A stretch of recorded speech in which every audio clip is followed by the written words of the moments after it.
Good morning, everybody. David Poznic with Poznic Training, and I'm very excited to be going live today, right now, with Coach Karan, who will be joining us in just a minute. Hello to everybody I see popping on. Good to see you. Thanks for joining us. Good morning, Nacho Nazaru. All right. People are popping on. Good morning, good evening. We're going to be doing a live chat this evening with Coach Karan, amazing running coach from India, and very pleased to be starting a new collaboration with him. So just waiting for him to join in here and we will get started. Hello to everybody. Hello Sachin. Hello Amir Forever. Hello guys. Good to see you all. Hey Rahul. Hi, how you doing? And Dr. Puneet. Greetings everybody. All right. Hoppa.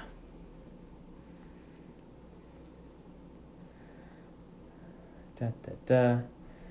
There we go. All right. Good evening, folks.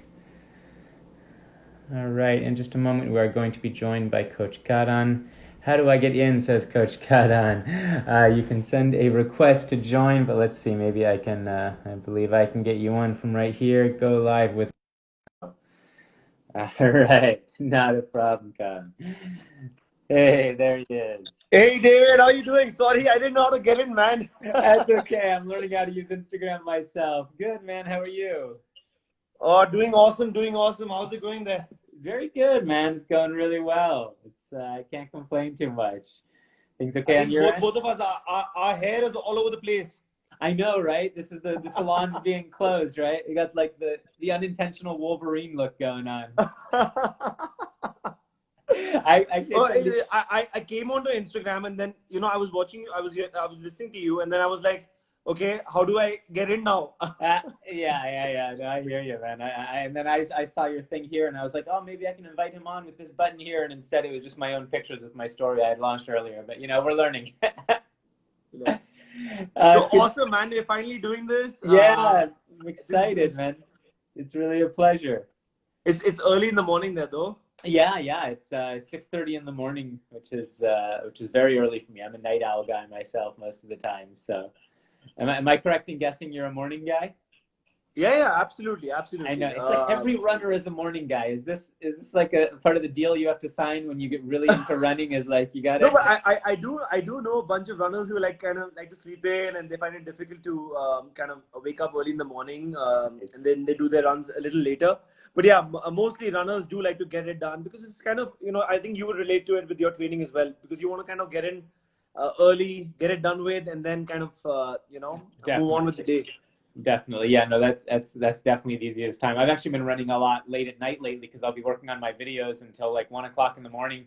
And then I just live a 5 minute walk from the beach, and we've had some really Uh, nice low tides with a lot of moonlight lately. So I've been doing these super late night Lovely. runs on the beach at like 1 o'clock in the morning. But yeah, it's definitely a bit easier to find that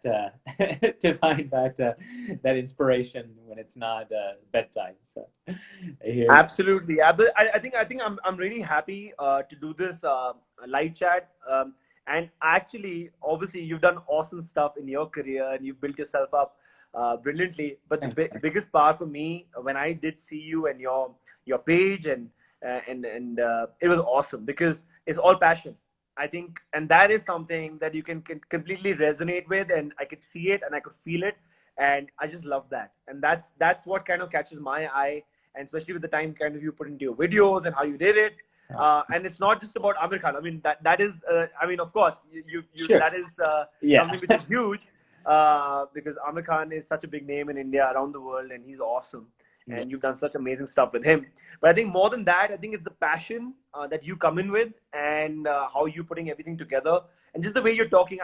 I just love that. And I told Aditya straight away, I said, we got to do it. I just love this fellow, man. I He's awesome. appreciate it. Yeah, no, I was introduced to your work actually by somebody who follows my page, by Rahul Bhai. He's a great guy. He's a young trainer from India, and we've been talking about different trainers, and he's actually the one who introduced me to your work. And he's like, "Oh, you got to check out Coach Karan because I complain a lot on my page. I mean, I complain. I'm doing live chats, but I'm talking a lot about how much I feel that the fitness industry online, especially, is so it's so much clickbait and so much BS and, get a 6-pack in 3 weeks. And, it's just a lot of that. And I was really excited when I saw your material because it's such a generous offering of content. And so I was really excited because, I started going through your stuff and it's not, just the really inspiring photos of you with the kids and everything, but just seeing content and information. And I feel like I was just super excited. I was like, yes, because I'm one of those guys. I grew up when I was a kid, I couldn't run at all. I was like the chubby, nerdy kid, and we'd run the mile at school, and I'd come in like after all the girls who were practically walking, and it was really, really bad.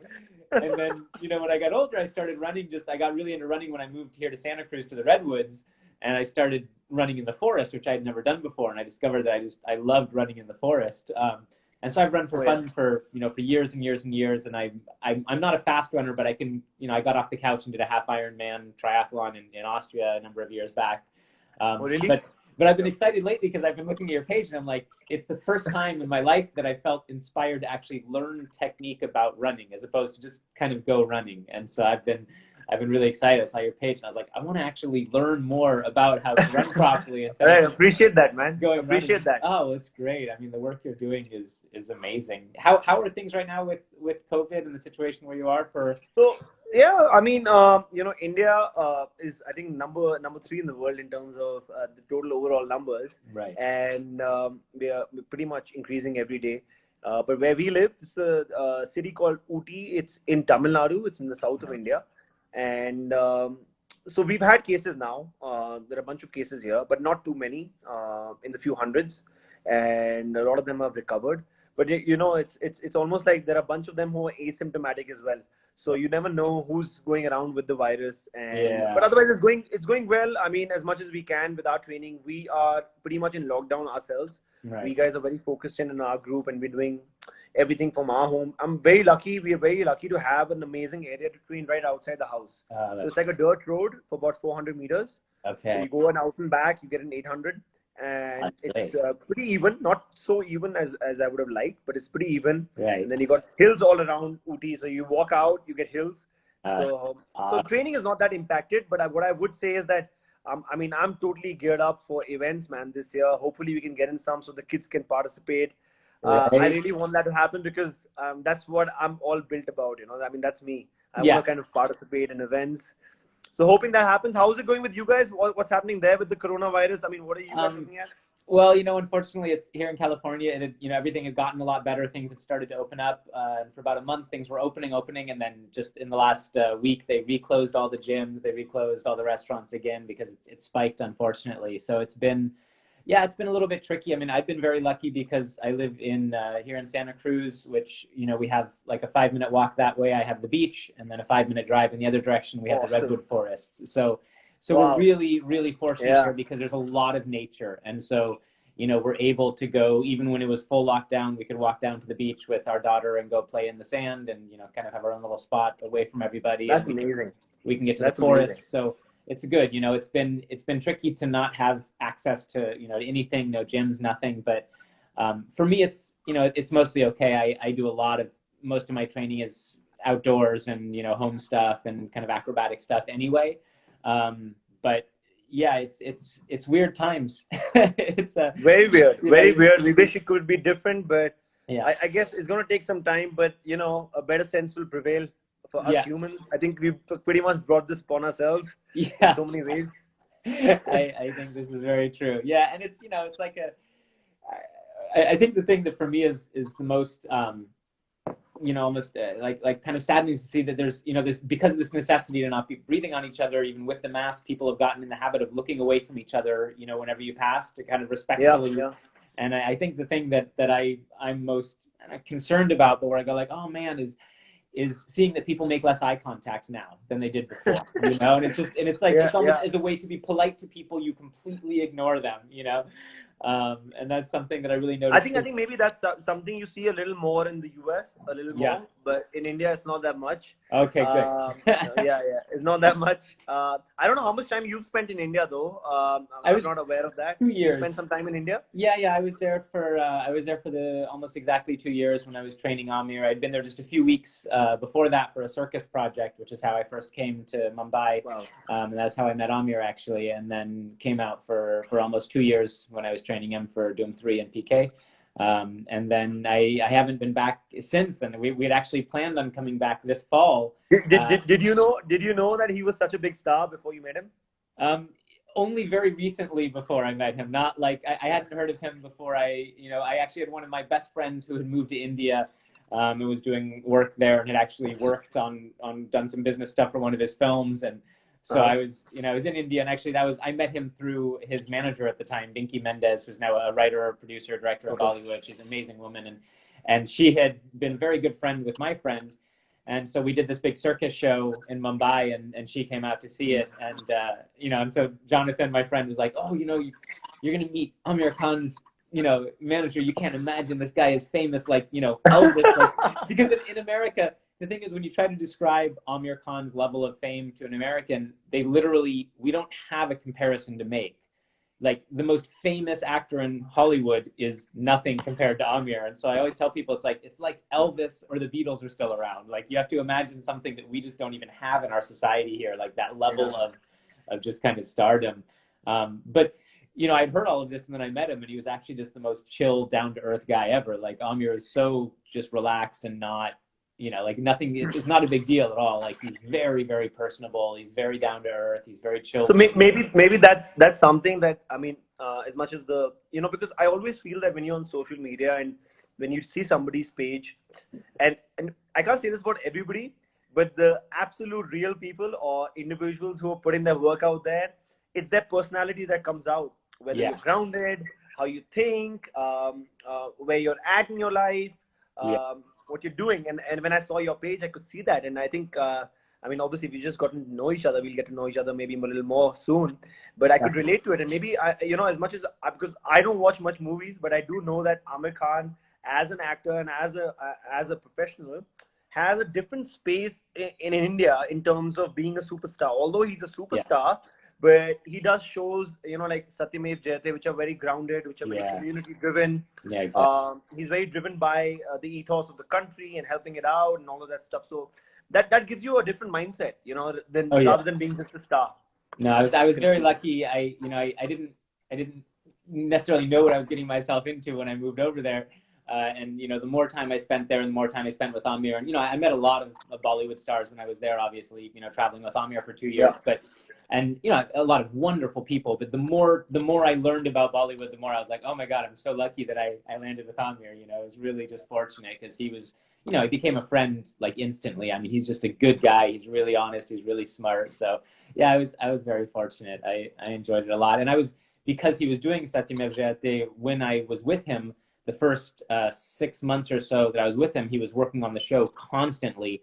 And so that also allowed me to travel all over India, because we were, basically for 2 years, anywhere he went, I went. So, we were training 5-6 days a week. So it was just kind of nonstop movement all over the country, because he was going and working with researchers and, sociologists and educators and politicians, and going to little villages in the middle of nowhere in Rajasthan to learn about the conditions there. And so I got to travel like all over the country, and it was just amazing. That's amazing. Absolutely incredible for me. Yeah, wow. Such a great experience. No, and I think that's something, David, that I in the life that I'm trying, in the process of creating, and what I've created is very community driven, and it's always with a purpose.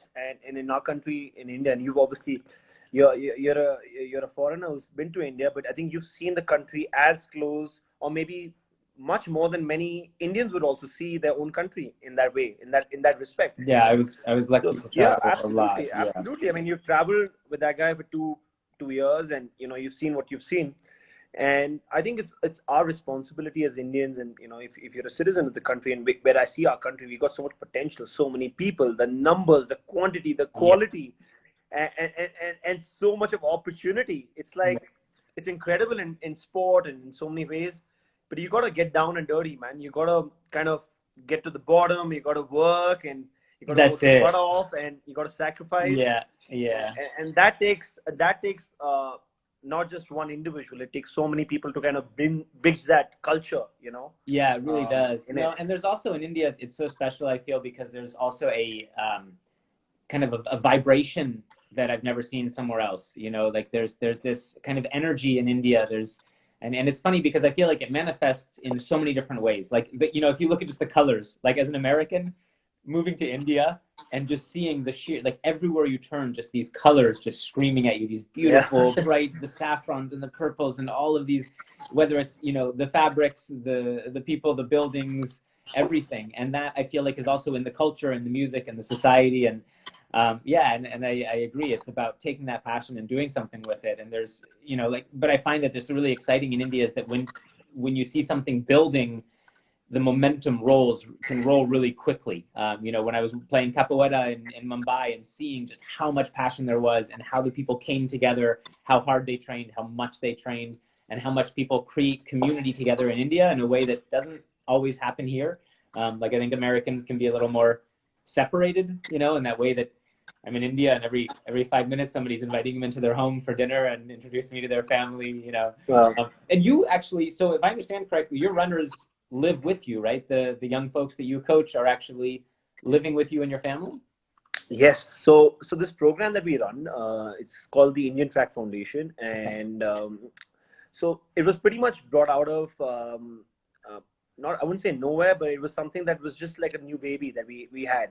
We had this plan of scouting and recruiting tribal athletes and individuals who had never heard about running, had never heard about sport, and had never gotten an opportunity to get out of their, you know, I wouldn't even call this villages. They are pretty much on the brink of having small homes on the outskirts of the villages. So pretty much on the edges of the jungles. Wow. So this was researched for about a couple of years in 2015 to 2017.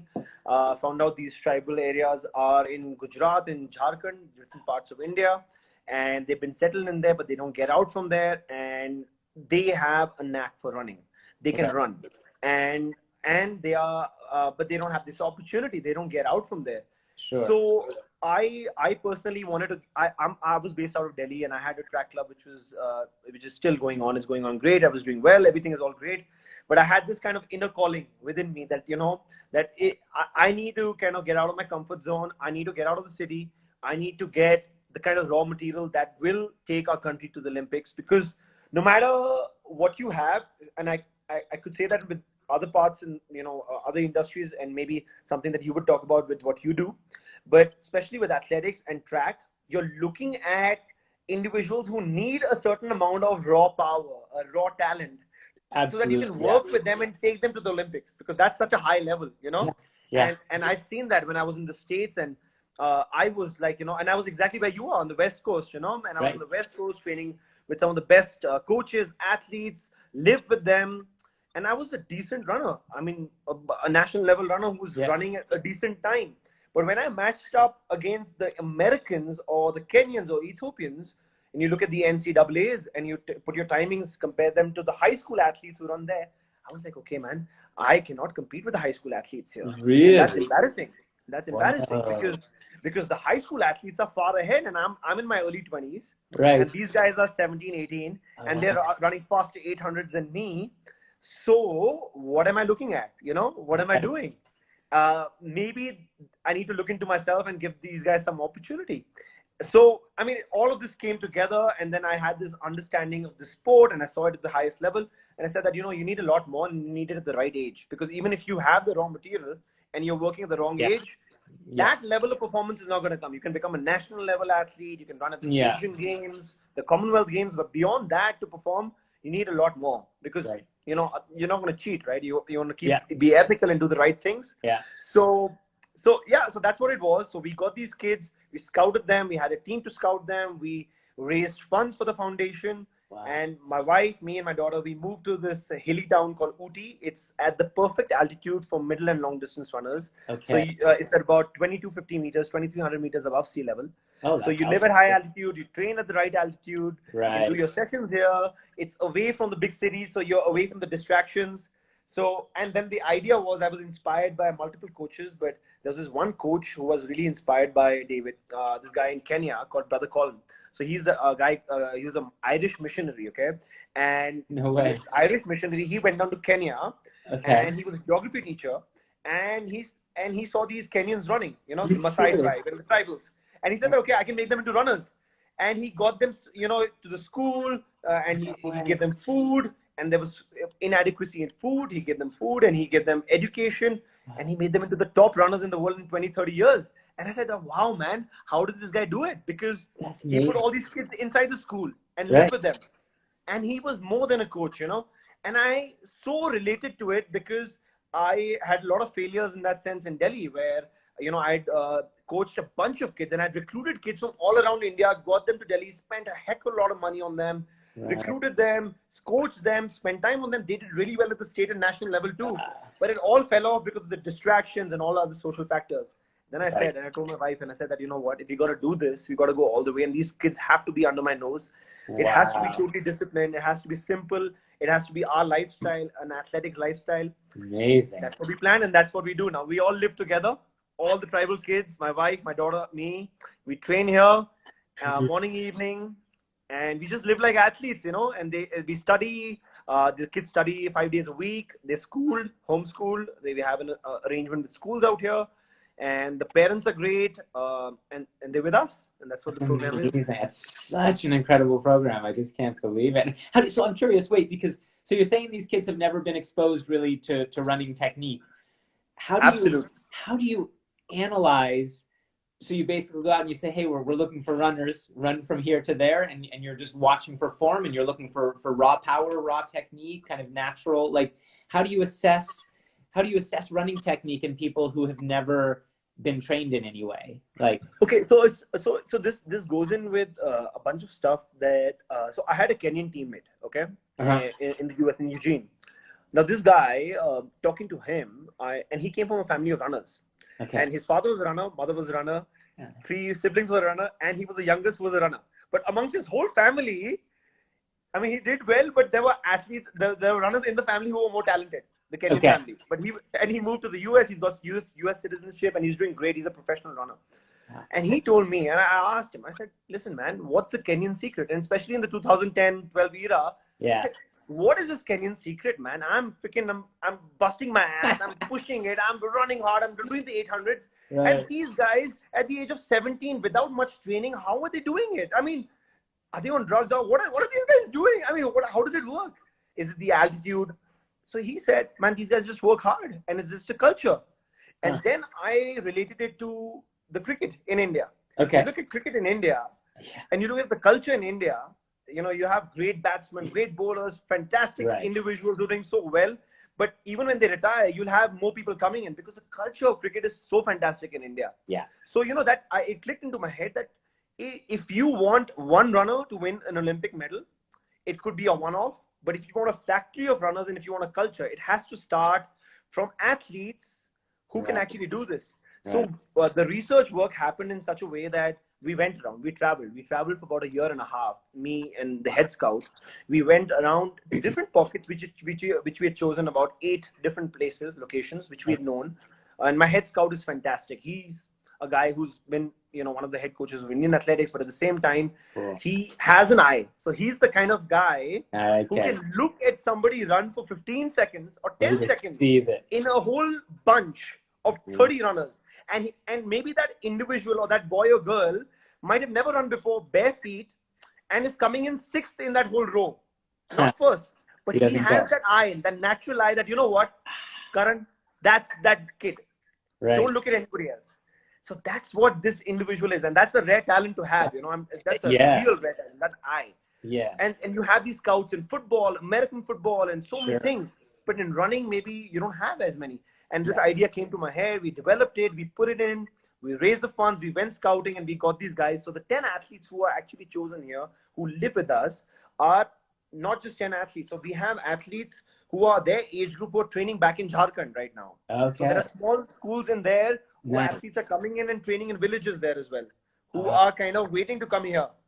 okay. So Wow. yeah. So that's why we chosen. Yeah. Man, what an amazing program! My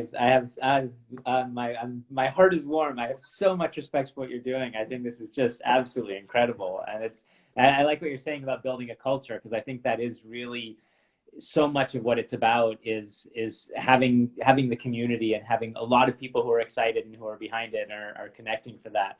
My God, that's incredible. Very cool, man. I want to come get running coaching now. Like I'm telling you, I've been. No, you said this first. I don't want people to think that we're kind of telling each other this, but I was going to get to the balance part, okay? Okay, so a big part of my philosophy, David, and I'm serious. This is a great conversation to have, okay? So, if you see my post, I put a bunch of stuff, which is like, how is, when you're doing these drills, and a bunch of these drills, and I had this very good friend who is an Arjuna awardee in India, and she is one of the top athletes the country has ever seen for middle and long distances. Oh wow! Okay. She talks to her kids maybe once a month or so, and she tells the kids. She says that in obviously in her language, in our language, in Hindi, she says that the drills that you kids do at the age of 10, I tried doing these drills where I am right now. I can't do them. I can't do these drills. So when I see you guys do this, I'm like in 6-7 years, you guys are going to be next level. Yeah. I believe that. Yeah. And I saw this with the balance part, David, and I said that, with the running, you think about the best runners in the world. Yeah. They're fast, man. They got strength, but they got balance. They got coordination. They got control. They got the essence of being calm at the same time while pushing their body. Now, all of that, when it kind of puts everything together, that's when you get the whole product. And because I do a bunch of the balance stuff, and I have my athletes just do simple stuff like one-legged balance, putting them on the balance board, getting them balancing on one foot with a high knee, putting the hands up, doing all of that stuff, the trampoline jumps and all of that. But as a runner, these are very, very important. Balance is so crucial because your body stays away from injury. You can be the best athlete you can be through this. And the best part is when you have that balance, and you'll be able to kind of talk to our viewers and our followers a little more about this, is that when you have that kind of balance, you can pretty much do anything from that balance. That's like the kind of stepping stone that you have. Absolutely. And you can build the strength, speed, everything around it. Yeah. 100%. I couldn't agree more. And this is, I'm always, so many of the things that I, try to share are actually about, balance and stability is huge for me. And so even like when I was, training Amir for Doom 3, like even when we were lifting heavy, we were always incorporating balance training and always incorporating, uneven weights and kind of those, and it's in myself. Like I do that. I don't ever train for size. So a lot of people a lot of people in the fitness world, they think that if you're training, it means you're getting big, huge muscles. Like there's this idea that kind of bodybuilding or how actors look is what fitness is. And I'm the exact opposite of that for myself. Like I can train someone to get bigger muscles if that's their goal. But my goal has always been 100% function. So for me, it's about how do you move? How does it feel to move? What is the function of your body, and how can your fitness lead into, moving dynamically and enjoying movement? And that's a big thing for me. I think that's one of the things that attracted me to your page also, is that I'm all about enjoying your movement. People keep on going like, how do you stay motivated? And I'm like, well, because I love what I do with my body. And so I want to be stronger. I want to be more flexible because I want to be able to do things that I enjoy doing. I want to go in the ocean, and I want to climb mountains, and I want to do acrobatics. And for me, the balance training is, even when I do have periods where I'm like, oh, I should put on a little extra muscle mass. I should start just doing some heavy lifting. And as soon as I get the weights in my hands, I just can't help myself. I'm like, I can lift one foot off. And I just like, I can't convince myself to move away from that, because I think it really is the foundation of everything. And even for people who, for example, in the fitness world, or like weightlifters who really want to lift heavy, I'll always be saying like, if you want to lift heavy, like one of the things I always recommend on my channel is, for anybody, like no matter what your goal is stand on one leg while you brush your teeth.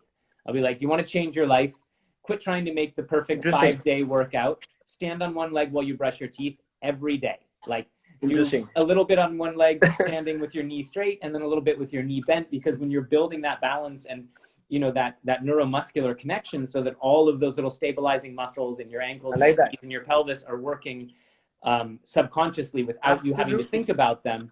And I feel like, especially people who in the fitness world, there's such an obsession with just lifting heavy, which has a place and a function. And I actually like to lift heavy also as part of my training.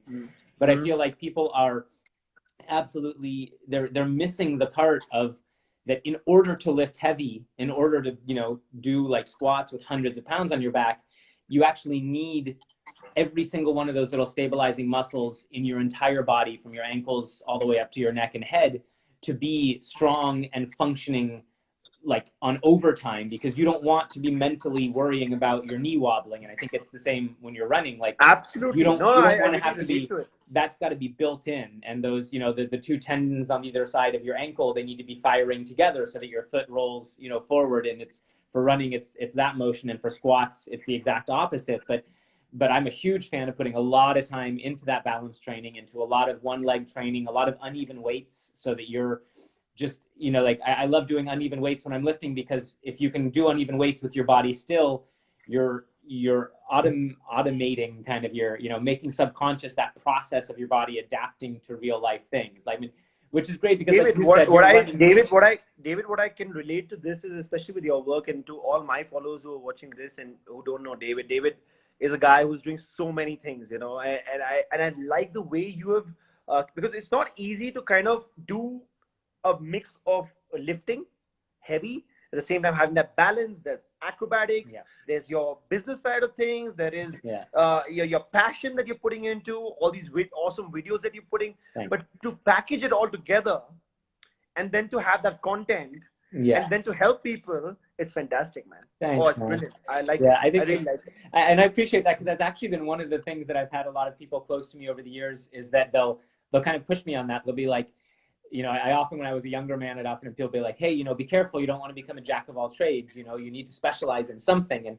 And from a business perspective, people are always telling me, they're like, oh, you need to have, when I was starting the online work, they're like, oh, you need to have a business name. You need to be able to tell people clearly what you do, and it has to be one sentence. So you need to stop doing so many things. And I said, the thing is, though, that for me, what I do is I specialize in interdisciplinary work. Like, I actually have a master's degree in interdisciplinary arts. Like, this is a huge passion for me, is specializing, but because in a way it is a different kind of specialization, is how do you specialize in connecting different movement forms and different art forms and different movement technologies. And so, for me, it's really exciting, because I feel like people are trying, especially like Instagram is the worst for that. In a way, it's much easier on Instagram if you have exactly one passion, because Instagram is so much about, what is the one niche that your followers want to see, and they don't want to see anything else. But for me, that's kind of the opposite of how I see fitness and my life, is if you have one passion, follow it, of course. But I think that especially in the fitness world, we're disconnecting fitness from the various things we do. And for me, like, if I was just an acrobat, that actually wouldn't be enough to keep me motivated to work as hard as I do, to have power and strength and flexibility. The reason I'm motivated is because I'm also a surf photographer, and I have a waterproof camera housing. Wow. And I'm in the waves with surfers in 10, 15-foot waves. And I need to make sure that I'm strong and healthy enough, and that my cardio is good. So if I get tumbled by a 15-foot wave, I'm not going to be in danger. And then I want to go carry my baby through the mountains to go hike to a waterfall here in Santa Cruz, and I need to be strong enough to carry her through the mountains. And so for me, it's that I'm a lot about the idea of developing who you are as a person. And I feel like we have, especially in the fitness world, this draw towards everybody trying to match somebody else's goals. So like, people write to me all the time and they say, how can I look like Amir Khan in Doom 3 or Dangal? And I say like, you gotta stop making it the goal of looking like somebody else. Like, you need to look like your best version of your body, but more importantly, what do you want to do with your body? And so for me, I just get really excited about, sharing all the things that we can do. Like, whenever I see a new physical thing, like when I discovered Kung Fu, and I went to China to study at a monastery in the mountains with no electricity. Wow. And I got into circus, and I started traveling around the world, and I got into capoeira, and I went to Brazil for 2 months to live on an island in Brazil to learn capoeira. And for me, I'm very frenetic. I have a lot of energy, but I'm very eager to share with people that sense of like, keep looking until you find that thing. You found running, and then I look at what you've done, and it's like, because you found that one thing that for you it drives you. Absolutely. And so I keep telling people, I'm like, if you feel like you don't have motivation to work out, it's probably because you haven't found something you love to do with your body. And if you Interesting. find something that you love to do with your body, you're going to do it a lot. So that thing itself will keep you Sure. healthy, but also you'll feel more inspired to cross train, to work harder, to do what you need to do to be able to enjoy that. I also think, with this, you're spot on, and it's also a lot to do with your priorities. I think a bunch of people, they got to prioritize, right? Yes. I mean, especially for us in India, a bunch of the people that you want to put food on the table. That's number one. Then you want to spend time with the family. You want to kind of pursue your one passion or two passions that you have, or whatever you're following. But being healthy, kind of pushing yourself, whether that means that you want a great body, or you want to run, or you want to just run to kind of be free and healthy, or run a 5K, or become an Olympic champion, whatever your goals are. Like David said, man, I mean, if you're not motivated, internally motivated, and if it doesn't get you to skip out of bed, or like David is talking at early hours in the morning right now, he's game for it, and this is something that he's passionate about, or I'm passionate about. You got to kind of just go ahead and do it. And if it doesn't drive you, even when you do it, you're not going to do it. You're going to do it half-heartedly, man. You're going to get into like, oh, you know what? Okay, one more. And I see that in a lot of kids. You're like, and that's why the athletes that I coach and the life we've chosen and why we want to live like this is the raw material that you have. I get to work with them and their mind. So, okay, you get a kid who is 10 years old or 12 years old. Now you can work with the head in the sense that tell them, okay, you know what? You got to enjoy that effort that you're putting on the hill. So you have a hill session. You're pushing yourself on the hill session. You got to work hard. You got lactate all through your system. You're working hard. You're pushing it. You're fatigued. Now, how are you going to enjoy that? And how are you going to push it? Right. Now, that's where you want to enjoy that. But most kids or most athletes would give up. And they're like, one more. Yeah. And now that's where the passion comes in. That's where the decision making comes in. And the more times you do that, and that's how you have a champion, or that's how you get to be the best you can be. But you cannot do that if you don't have the mentality. Absolutely. Or you don't have the environment. Yeah. No matter how much you try, you can say all good words. Yeah. It's not going to happen. Yeah. No, that's for sure. It's and I like that. I've been talking a lot lately on my channel about intensity, because people come and they go like, why am I not, I'm working hard, I'm not losing weight, I'm working hard, I'm not building muscle, what's going on? And 9 times out of 10, I feel like what happens is I've always called it pushing the button. And I actually discovered this for myself actually in running, because I was not a great runner. And I realized at a certain point, kind of in multiple levels actually, that there was a place where I thought I was going my maximum. And then I have this analogy of like, and then I realized I could push a button like somewhere deep inside of me.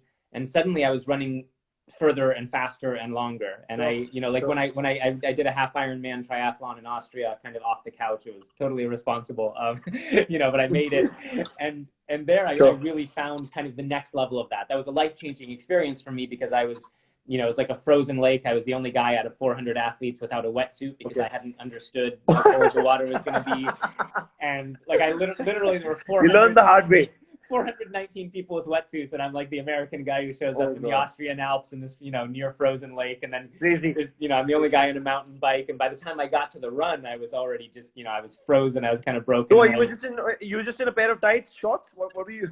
Yeah, I was in my little triathlon shorts.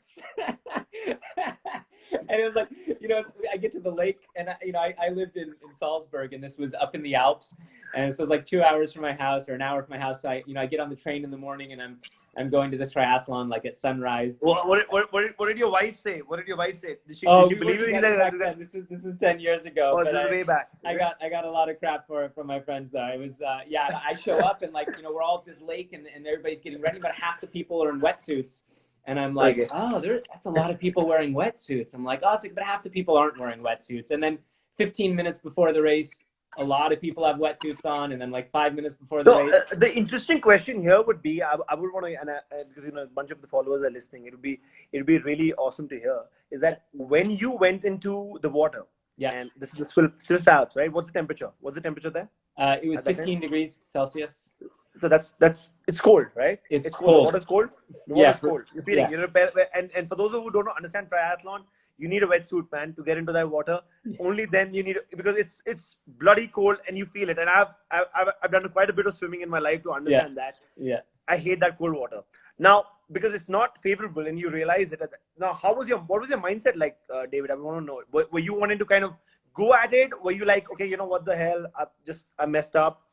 What was it like? Yeah. So I had, I was definitely, I'm very stubborn when I set a goal. Okay. I'm really like, got to do it. And and also I'm kind of a person who, I'll admit that more than a few times I found myself in these situations where I'm like, oh my God, how did I get myself here? Why am I doing this? Like in the middle of nowhere doing something strange like this.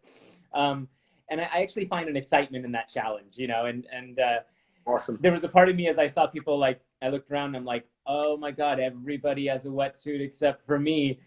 And there's definitely a part where I was like, oh shit, but at the same time I felt like, okay, so I'm that guy.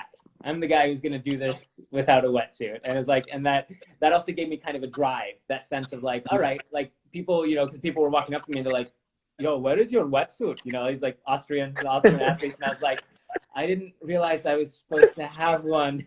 And they're like, dude, you don't have a wetsuit? And I was like, and so that sense of like, are you crazy? It kind of sparked something inside of me. I was like, yeah, I'm crazy. And so I just knew I had to do it, and I had, when I was a little kid, my mom ran a marathon. We lived in Rome in Italy for a year when I was 5 years old. And my mom ran the Rome Marathon and, almost passed out during it, got brought into a bar and like revived by these guys and, then came and got her running. And so I grew up with the story of my mom who like did this marathon and, barely made it. And it was kind of a big life experience for her. And I felt this connection to my mom and to her story when I was doing that. I was in the water and, within like the first 10 minutes, my hands were totally numb and my feet were totally numb. Like I couldn't feel anything. So I was kind of slapping the water. But the Austrians are very, like they do things the right way. So like everybody there didn't just have a racing bike, they had a triathlon bike. And they didn't just have a wetsuit, they had a triathlon wetsuit. So the fact that this guy would show up, me without a wetsuit, with a mountain bike, to do a half Ironman in the middle of the Alps, everybody was cheering for me actually, So the Austrians, the way they cheer is they go, up, up, up, up, up, up, up, up, up, up, up, up. And so in the water, I'm just dying. I'm just like, I gotta make it. And I hear all these Austrians on the side of the lake going, no wetsuit, up, up, up, up, up, no wetsuit, up, up, up. They were cheering me on, right? They're cheering on that crazy guy. And that gave me a lot of power, that sense of like, okay, I'm that weird guy without a wetsuit. I got to do this. Like, I got to prove that I can finish it. I got to pull through no matter what. And yeah, for me, it was really just a determination. I'm not very competitive with other people. Like I enjoy, playing some football, tennis, whatever, but I'm not into competitive sports. I'm much more into pushing myself. And when I was going to do the half Ironman, I was like, okay, I want to finish it. I want to not come in last, and I want to run every step of the run. Like I don't want to walk one step of the run. And those were, so I had pretty simple goals. I had barely trained.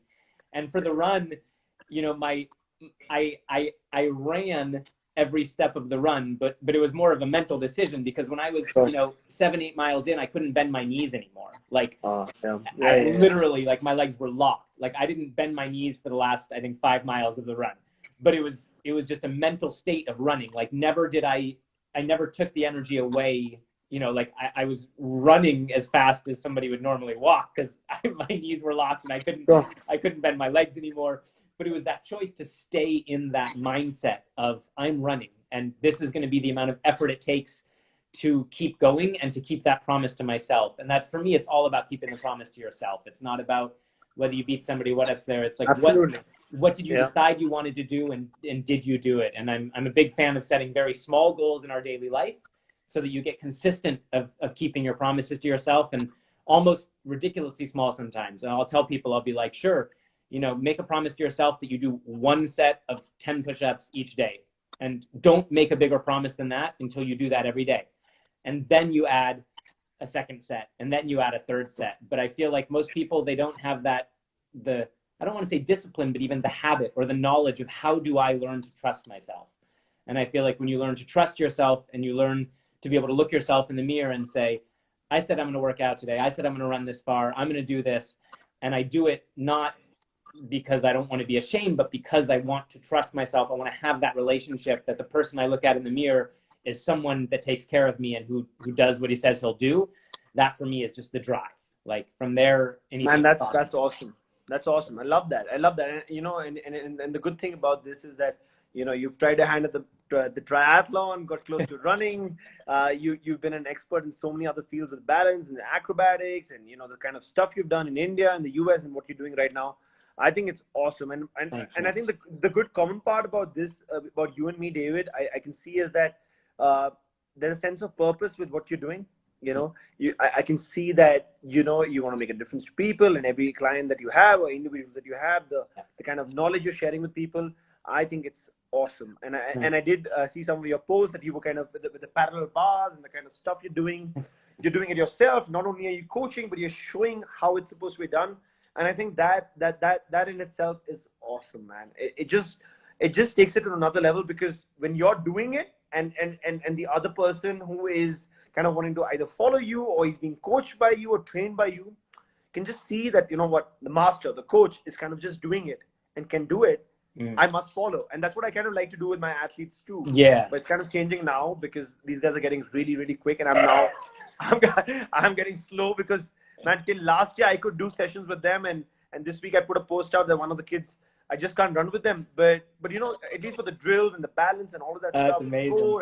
And you kind of want to do it and showcase it to them, because although they're really little and they might not have any idea about athletics or running, but you gotta kind of showcase it and command that, and you know, not command that kind of respect that, okay, you know what, this guy is doing it, he knows what he's talking about, I better do it, and I should be on my toes. Definitely. And I'm not of the school of thought, because a bunch of that comes in, you know, a coach in athletics and in running, right, per se, you sit, you know, or you stand. Yeah. You don't move. Right. You got to observe. A coach observes, takes timings. But I think that's something that I saw in the US, and I felt, me being kind of a little younger in terms of being a coach as well, I felt I really want to kind of do the stuff with my athletes as well. Yeah. It's great for my fitness, but kind of showcase that to them as well so that they can follow. And it makes sense, man. It does make a lot of difference when your athletes see that. Absolutely. I mean, I saw your post yesterday or today on Bound, and that shot of you. And I was like, actually, after this talk, I'm going to go running. I'm actually really excited. I was like, oh my God, my wife and baby are still asleep. I'm going to go for a run and work on that bound. It's really cool to see that's like a level of training and running that I don't, you know, because so much of the running. So when I was training, I used to bound. I mean, I had more power, more strength. Right now, so I've had 5 knee surgeries myself. So when I actually, that was a great picture up there. But when I do land, my knee wobbles just slightly, 5-6%. It wobbles a little bit. So I got to be a little careful with the kind of power and thrust I get on that. Right. Because when I land, my knees are in really bad shape. So I got to take care of that. So I know my limitations as an individual. Right. But yeah, as an athlete, and you know, this is where I was talking about, even I put it out there for all my drills and even my bounding today, that the flow, the rhythm, and the balance. Yeah. You need power. Anybody can, you can just Google it, right? Bounding. Power, explosive, strength. You don't need to see Coach Karan's profile to see what bounding is. But yes, what happens with the bounding or anything that you do is that rhythm that you need to get with the legs, that 1-2 movement, or the cycling movement that you need to get with the one-legged bound. That rhythm, that whole procedure to get there. You need the rhythm, you need the flow, you need the balance to come down and then get off. Your glutes need to be in position. Yeah. And that's where I think, I mean, now that I'm talking more and more to you, David, the balance is so key to everything that you do in sport. It's so key. Yeah. You know, I couldn't agree more. And I think it's a thing that people ironically train often the least. And it's absolutely so crucial. It's like, I can't say enough to people. I'm like, just, you know, work on your balance. We're just, you know, stand on one leg, bend your knee, like anything you can do is about. So the standing on one leg, I mean, you're just talking about one leg stand, just straight leg, one leg stand, brush your teeth. That's it. 15 seconds on each leg, keep changing it around. It's so simple. I mean, it's, you know, I have certain training things that I've been doing. Actually, one that makes me think of what you're saying about your knee. I have like the first exercise I ever learned in dance back in 2003 was just a simple exercise of like bending your knee and then coming up on your toes. I actually posted recently on Instagram, Amir Khan doing it. I'm on the ground working on his feet. And it's like that exercise I've been doing pretty much every day now for 17 years, and it's just the simplest exercise to just work on the balance and the stability through the ankles. And it's like, I feel like one of the reasons that I really like to stay committed to the idea of kind of the analogy of like the beginner's mind, from Buddhism, like this idea of, I always tell people write to me, they call me sir on here, and I say, please call me David. Like, there's no need to call me sir. And I appreciate the respect, but for me, it's actually really important, because I feel like the minute I start to think of myself as like being an expert or being somehow above someone, it's the minute I forget that I'm a beginner, that every single day the work I need to do is the work of a beginner. Like, I have to do those beginning exercises to make sure that I have that stability and that balance through the ankles and the knees. And the minute I decide like, I'm done with that, I used to do that every day back when I was a beginner, that's when I start having injuries. That's when I start, losing my technique, is when I start to think that somehow like, okay, now I'm beyond that. And I think it's all about just coming back to those basics and those foundations of, balance, flexibility, functional strength, and just and and I so relate to it even with so in coaching and in athletics and in running, and in India as a sport, we're a very basic grassroots sport. I mean, this is not a big sport, neither in this country and many other countries as well. But I mean, it has potential to really blow up and become big. But as track athletes and runners in athletics, when you are actually in the system of running, there are so many coaches who know the workouts, whether it's the 800-meter workout, repeat 400 meters, 200 meters, interval training, repetition work, fartlek sessions. Today, the information is so freely available. You can just know it, But it's those little things, the balance, the coordination, that fire in the belly, the motivation, the thought process, the clean life that you want to live, the environment that you want to create, and the recovery, the rest, the right raw material, the mindset, and being grounded, and all those little things in reality are what make these big champions what they are. Absolutely.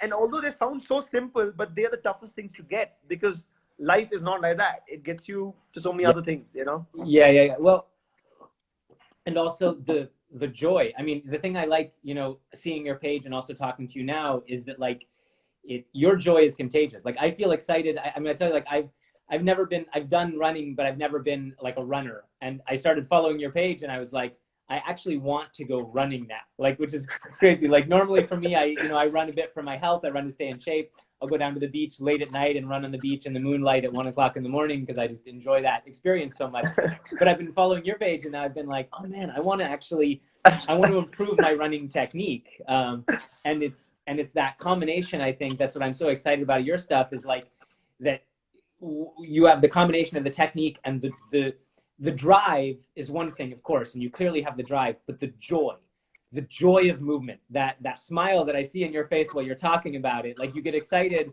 like a little kid when you talk about running. And that for me is everything. And I have so much respect for that. And I think it's a thing that people need, is like to find that joy and that passion for movement. And you have that. It's awesome. Absolutely. So, and speaking of, we're actually getting close to an hour. We're gonna have to wrap up. So we need to announce.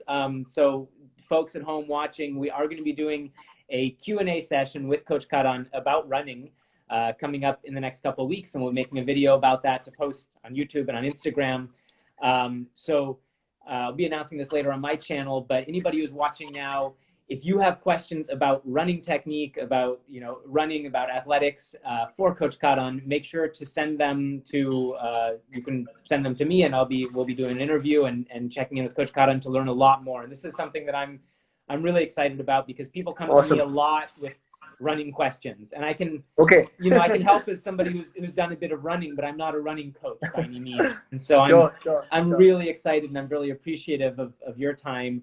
To be able to share with more people more information about actual technique about running, how to actually train, not just to go running for 15 minutes a day to lose some belly fat, but really to get into the joy and the technique of running. And I'm really excited about that. I'm excited to learn more myself. No, that's awesome. Really appreciate all the kind words, man, David. I really like that. It's almost like, the kind of stuff that you do. And obviously now I've gone through your Instagram page and all of that stuff that you're doing. Awesome. But the good part about this whole thing is that when you're doing your stuff and when I'm doing my stuff, it's that joy part, that when you make that decision to start doing something like this, it shouldn't be that, okay, I'm doing this because I just have to get it done. Yeah. No, you don't do 15 minutes of it. Just do 5 minutes of it. Yeah. And actually those 5 minutes are the best 5 days of your day. Yeah. That's it. Just do that, man. Yeah. And just the other person who's along with you should want to kind of do that same thing along with you and get motivated by it.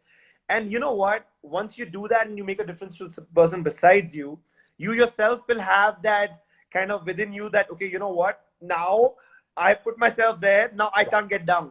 Yeah. I can't come down. So I think you got to be self-motivated. You got to have that joy. And I love this word. And I might kind of, I've not done a post in joy. I might do something, David, with that, because that's so key. It's the joy. It's lovely what you said, man. And I've learned something from you today. It's awesome. It's actually, it was there. Maybe the word was not there, but it's actually joy. That's that's what I see on your page, man. And I see it in the kids too. Like we see all these photos and the videos of these kids you're training, and it's like, it's my mentor for physical theater in Italy, the school I went to in Italy. His slogan, kind of his catchline for the school was rigorous fun, and I love this idea of rigorous fun. That it's rigor, it's hard work, but you enjoy it and you do it because you love it and you believe in it. And I see that on your page, and I'm really excited to be collaborating with you. I'm really enjoying. No, man, I'm looking forward to this. So David, what we're gonna do is, like David said to all the followers, मैं हिंदी में एक बार बोल देता हूँ सब लोग को, सारे जो followers है, David मेरे साथ question answers करेगा running के ऊपर, and this will be on his YouTube channel. It'll be on the Indian Athletes YouTube channel. We'll be sharing it on social media as well. So you guys just make sure that you can put in the questions to David itself. I would tell my followers, David's page, you can click on it. It's on Poznic Training. So that's David Poznic. That's his surname. So it's Poznic Training. You must follow his page. It's awesome stuff. I'm following him too. And as of, I started following him a couple of days back. I went through his videos. I haven't seen all your videos, seen some of them. I'm definitely going to use a bunch of that for my runners. I'm going to make some posts with David, maybe understanding from him more balance techniques, better ways to apply balance to running. And this is something which is a big gap for runners. I think this is something that I can learn a lot more with balance. I have an understanding of balance and coordination, but that's something that I learned in the US, and then a bunch of that with hurdle work and all of that. But I think with you, David, we can do a lot more. And we'll talk about trampoline stuff, because my kids are on the trampoline 2 times a week. They're on the trampoline. We got to get it fixed now. It's broken because of the number of times these guys have been jumping on it. But there's a lot of stuff that I want to kind of improve without having them get injured, but at the same time get them better effect on that. Absolutely. So, we can do that.